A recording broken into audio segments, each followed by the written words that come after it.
In the first part of this series, we explained that quality rating and improvement systems don't work like we thought they would. In this video, we explain why.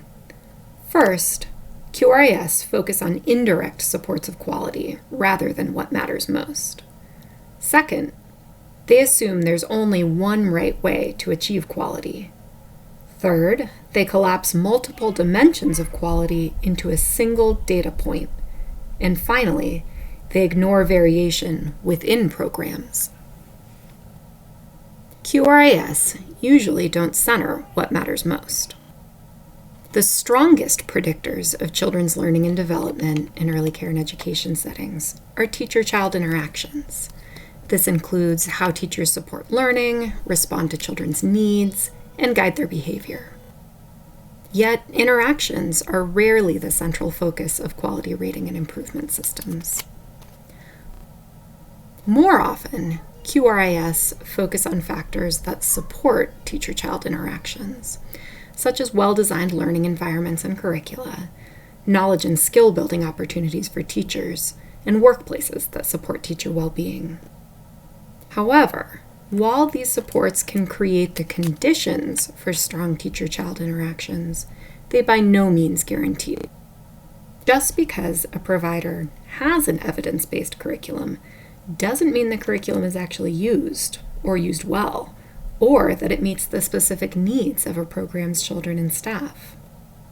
While these are often good starting points, there are too many subsequent steps to take to connect to child outcomes, and ultimately, too many wrong turns that can be made on the way. Additionally, QRIS standards often incorrectly assume one right way to achieve quality. For example, a college degree may give some people the knowledge and skills they need to teach well.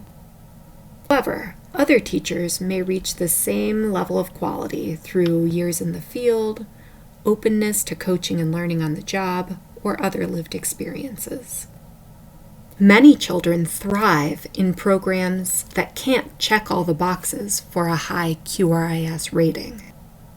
However, children won't thrive without supportive and responsive interactions with teachers and caregivers. We need to stop trying to prescribe the route to quality and instead focus on the destination. Most QRIS collapse multiple dimensions of quality into one overall score. These dimensions often include program-level factors, features of learning environments, health and safety practices, family engagement, and teacher-child interactions, which usually represent a small portion of indicators. All of these are important parts of a program's ecosystem, but for different reasons. Teacher-child interactions relate directly to children's learning and development. Health and safety practices predict rates of illness, injury, and other health outcomes. Family engagement is associated with overall family well-being, but is only indirectly linked to child outcomes. When you collapse all this complex information into a single data point, you hide important nuances and lose the ability to predict anything very well. For instance, a program might have strong teacher-child interactions, which are related to child development and learning. But this program might get the same overall score as a program with weak teacher-child interactions but strengths in other areas.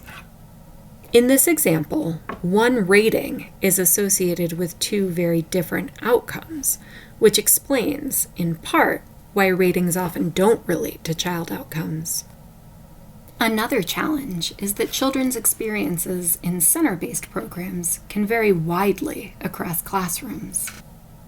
Indeed, research shows that differences in quality between classrooms in the same program are often bigger than differences in quality between programs.